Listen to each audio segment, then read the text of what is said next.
എല്ലാവർക്കും നമസ്കാരം. Fisheries department ശുചിത്വ കേരളം സുന്ദര തീരം എന്ന പദ്ധതിയുടെ ജില്ലാതല പ്രസ് ക്ലബ് മീറ്റിംഗ് ആണ് ഇന്നിവിടെ നടക്കുന്നത്. ഞാൻ ഫിഷറീസ് ഡിപ്പാർട്ട്മെന്റ് ജോയിന്റ് ഡയറക്ടറാണ്. ജില്ലയുടെ സ്പെഷ്യൽ ഓഫീസറായിട്ട് പോസ്റ്റ് ചെയ്തിട്ടുണ്ട്. JD സജീവ് എന്നാണ് പേര്. ജില്ലാ ഓഫീസറാണ്. അപ്പോൾ നമ്മുടെ ശുചിത്വ കേരളം സുന്ദര തീരം എന്ന പദ്ധതി 3 ഘട്ടങ്ങളായിട്ടാണ് നടപ്പാക്കി വരുന്നത്. ആദ്യ ഘട്ടം നമ്മൾ 2022 കൊല്ലത്ത് വെച്ച് നടക്കുകയുണ്ടായി, ഉദ്ഘാടനം നടക്കുകയുണ്ടായി. അന്ന് നമുക്ക് പറ്റാവുന്ന രീതിയിലുള്ള ജില്ലകളിലുള്ള പ്രചരണങ്ങളും കാൽനട ജാഥയും അങ്ങനെ എല്ലാ രീതിയിലും നമുക്ക് എന്തൊക്കെ പ്രചരണം ചെയ്യാൻ പറ്റുമോ ആ രീതിയിലെല്ലാം ഒന്നാം ഘട്ടമായിട്ട് നടപ്പിലാക്കിയിട്ടുണ്ടായിരുന്നു. 2022 2024 രാവിലെ 7 മുതൽ 11 മണി വരെയാണ് അതിൻ്റെ പ്രചരണം നമ്മൾ നടത്തുന്നത്. അത് എങ്ങനെ നടപ്പിലാക്കുന്നതെന്ന് പറഞ്ഞാൽ ഓരോ ജില്ലയിലും നമ്മൾ ആക്ഷൻ കേന്ദ്രങ്ങൾ സ്ഥാപിച്ചിട്ടുണ്ട്. മൊത്തം കേരളത്തിലൊട്ടാകെ 590 കിലോമീറ്ററാണ് ഉള്ളത്. ആ ഓരോ കിലോമീറ്ററിനും നമ്മൾ ഓരോ ആക്ഷൻ കേന്ദ്രങ്ങൾ രൂപീകരിച്ചിട്ടുണ്ട്. അതുപ്രകാരം തിരുവനന്തപുരം ജില്ലയിൽ നമ്മൾ 68 കേന്ദ്രങ്ങളാണ് നിശ്ചയിച്ചിട്ടുള്ളത്. ഈ 68 കേന്ദ്രങ്ങൾ ഒരേ സമയം രാവിലെ 7 മണി മുതൽ 11 മണി വരെ നമ്മൾ പ്ലാസ്റ്റിക് നിർമ്മാർജ്ജന യജ്ഞമാണ് നടത്തുന്നത്. ഈ പ്ലാസ്റ്റിക് നിർമ്മാർജ്ജന യജ്ഞത്തിന്റെ സംസ്ഥാനതല ഉദ്ഘാടനം ശംഖുമുഖത്ത് വെച്ചാണ് ഏപ്രിൽ 11-ാം തീയതി നമ്മൾ നടത്തുന്നത്. അതിൽ നമ്മുടെ ബഹുമാനപ്പെട്ട ഫിഷറീസ് വകുപ്പ് മന്ത്രിയും അതുപോലെ തന്നെ തദ്ദേശ സ്വയംഭരണ വകുപ്പ് മന്ത്രിയും ഉദ്ഘാടനവും ഫിഷറീസ് മന്ത്രി അധ്യക്ഷത വഹിക്കുന്നുണ്ട്. അത് 7 മണിക്ക് നിർമ്മാർജ്ജന യജ്ഞം തുടങ്ങുന്നതിലും ഉദ്ഘാടനം നടക്കുന്നത് 8 മണിക്കാണ് ശംഖുമുഖത്ത് വെച്ച്. നമ്മുടെ തിരുവനന്തപുരം ജില്ലയിലെ 68 കേന്ദ്രങ്ങളാണ് നമ്മൾ നിശ്ചയിച്ചിട്ടുള്ളത്. ഈ 68 കേന്ദ്രങ്ങളിലും നമ്മുടെ ഉദ്ഘാടനം അതത് പ്രസിഡന്റോ കൗൺസിലേഴ്സ് മെമ്പേഴ്സ് അങ്ങനെ ഓരോ കേന്ദ്രങ്ങളും നമ്മൾ തീരുമാനിച്ചിട്ടുണ്ട്. ഉദ്ഘാടനവും പ്ലാസ്റ്റിക് നിർമ്മാർജ്ജന യജ്ഞവുമാണ്. ഇതിൽ എല്ലാ സംഘടനകളും സ്കൂൾ തലത്തിൽ NCC അതുപോലെ തന്നെ ബാക്കി സ്പോർട്സ് ക്ലബ്ബ് അങ്ങനെ വോളണ്ടിയേഴ്സിനെ നമ്മൾ ഓൾറെഡി തീരുമാനിച്ചിട്ടുണ്ട്. അവരുടെ രജിസ്ട്രേഷനും പൂർത്തിയാക്കിയിട്ടുണ്ട്. അങ്ങനെ തിരുവനന്തപുരം ജില്ലയിൽ 1813 വോളണ്ടിയേഴ്സിനെ നമുക്ക് രജിസ്ട്രേഷൻ പൂർത്തിയാക്കി കഴിഞ്ഞു. ഇനിയും ബാക്കി വോളണ്ടിയേഴ്സിനെ നമുക്ക് സാധാരണ പല ഏജൻസികളിൽ നിന്നും പല ക്ലബ്ബുകളിൽ നിന്നും നമ്മൾ അഭ്യർത്ഥിച്ചിട്ടുണ്ട്. അവരുടെ എല്ലാ സേവനം നമ്മൾ ലഭ്യമാക്കും. അങ്ങനെ ഓരോ കേന്ദ്രങ്ങളും നമ്മൾ മിനിമം 25 വോളണ്ടിയേഴ്സിനെയെങ്കിലും ലഭ്യമാക്കാനുള്ള ഒരു നീക്കമാണ് നമ്മൾ നടന്നിട്ടുള്ളത്.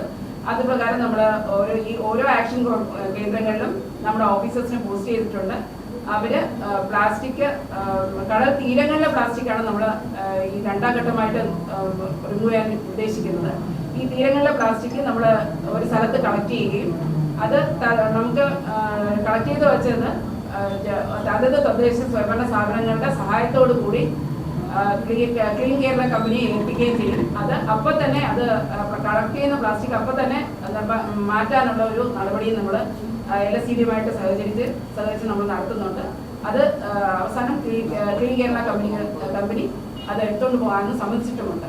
അപ്പോൾ അങ്ങനെ ഒരു ദിവസത്തെ ഒരു പ്ലാസ്റ്റിക് നിർമ്മാർജ്ജന യജ്ഞമാണ് നമ്മൾ തീരുമാനിച്ചിട്ടുള്ളത്. ഇനി ശുദ്ധീകരണം ഇത് 2ാം ഘട്ടമാണ്. 3ാം ഘട്ടമായിട്ട് നമ്മൾ ഉദ്ദേശിക്കുന്നത് ഹാർബർ ക്ലീനിങ് ആണ്. ഇനി നടപ്പിലാക്കുന്നതാണ്. അത് നമ്മൾ ഓൾറെഡി നമ്മൾ കൊല്ലം ജില്ലയിൽ നീണ്ടകരയിൽ നമ്മൾ ചെയ്തു വരുന്നുണ്ട്. അത് കടലിൽ മത്സ്യത്തൊഴിലാളികൾ കൊണ്ടുപോകുന്ന പ്ലാസ്റ്റിക് തിരിച്ച് അവർ കരയിൽ കൊണ്ടുവരികയും അവിടെ നമ്മുടെ ഫിഷറീസ് ഡിപ്പാർട്ട്മെന്റ് സാഫ് അതുപോലെ തന്നെ അത് കുടുംബശ്രീയുടെ യൂണിറ്റിലെ സ്ത്രീകൾ അവിടെ ഉണ്ട്.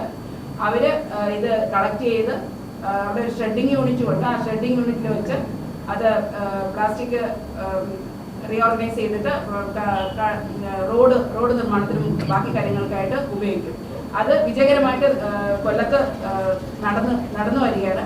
അങ്ങനെ ബാക്കി 24 ഹാർബർ കേന്ദ്രങ്ങളിലും 3ാം ഘട്ടമായിട്ട് നടപ്പിലാക്കാനാണ് ഉദ്ദേശിക്കുന്നത്. ഈ സുന്ദര അത് ശുചിത്വ കേരളം മാത്രമാണ്, സുന്ദര തീരമാണ് 2ാം ഘട്ടത്തിന്റെ പേര്. അങ്ങനെയാണ് ഉദ്ദേശിക്കുന്നത്. പിന്നെ ഇതിന്റെ ഭാഗമായിട്ട് നമ്മൾ ബോട്ടിൽ ബിന്നുകൾ സ്ഥാപിക്കാൻ വേണ്ടി ഉദ്ദേശിച്ചിട്ടുണ്ട്. മൊത്തം സംസ്ഥാനത്തൊട്ടാകെ 1400 ബിന്നുകൾ തീരപ്രദേശത്ത് സ്ഥാപിക്കുകയും അത് കൊറോഷൻ ഫ്രീ ഉള്ള ബിന്നുകളാണ് നമ്മൾ ഉദ്ദേശിക്കുന്നത്. ഇപ്പോൾ ഈ 2ാം ഘട്ടത്തിൽ എമർജൻസി ആയിട്ട് നമ്മൾ 140 എണ്ണം പറഞ്ഞിട്ടുണ്ട്. അങ്ങനെ തിരുവനന്തപുരം ജില്ലയിൽ 14 കേന്ദ്രങ്ങളിലായിട്ട് മോഡൽ ബിന്ന് സ്ഥാപിക്കും. ബാക്കി കേന്ദ്രങ്ങളിൽ നമ്മൾ അടുത്ത ഘട്ടമായിട്ട് നമുക്ക് അടുത്ത ഘട്ടമല്ല, ഈ 2ാം ഘട്ടത്തിൽ അടുത്ത പടിയായിട്ട് നമ്മൾ വയ്ക്കുന്നതാണ് ഫിഷറീസ് ഡിപ്പാർട്ട്മെൻറ്റിൻ്റെ നേതൃത്വത്തിൽ. പിന്നെ ഉദ്ഘാടനം പിന്നെ ഏപ്രിൽ 11 8 മണിക്കാണ് നടക്കുന്നത്. അത് ശംഖുമുഖത്ത് വെച്ചാണ് നടക്കുന്നത്. ബാക്കി നിങ്ങളുടെ നമുക്ക് പറ്റാവുന്ന പ്രചരണമെല്ലാം നമ്മൾ നടത്തിയിട്ടുണ്ട്. ഓൾ ഇന്ത്യ റേഡിയോ, അതുപോലെ തന്നെ ബാക്കി കാര്യങ്ങൾ നമുക്ക് എങ്ങനെയൊക്കെ നമുക്ക് സോഷ്യൽ മീഡിയകളിൽ അതുപോലെയുള്ള എല്ലാ പ്രചരണവും നമ്മൾ നടത്തിയിട്ടുണ്ട്. അപ്പോൾ നിങ്ങളുടെ സഹകരണം കൂടെ നമ്മൾ പ്രതീക്ഷിക്കുകയാണ്. മാക്സിമം ഈ പോയിന്റുകളിൽ വന്ന് നമ്മുടെ ഈ പരിപാടി വിജയമാക്കണമെന്ന് ഞാൻ അഭ്യർത്ഥിക്കുന്നു.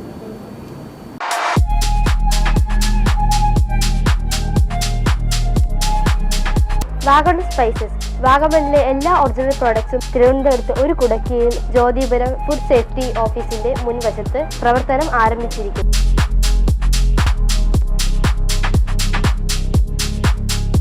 കശുവണ്ടി, കുരുമുളക്, ഗ്രാമ്പു, ഏലക്ക, പട്ട, കാഷ്യൂനട്ട്, നട്ട്സ്, ആൽമണ്ട് എന്നിവയെല്ലാം ഇവിടെ ലഭ്യമാണ്.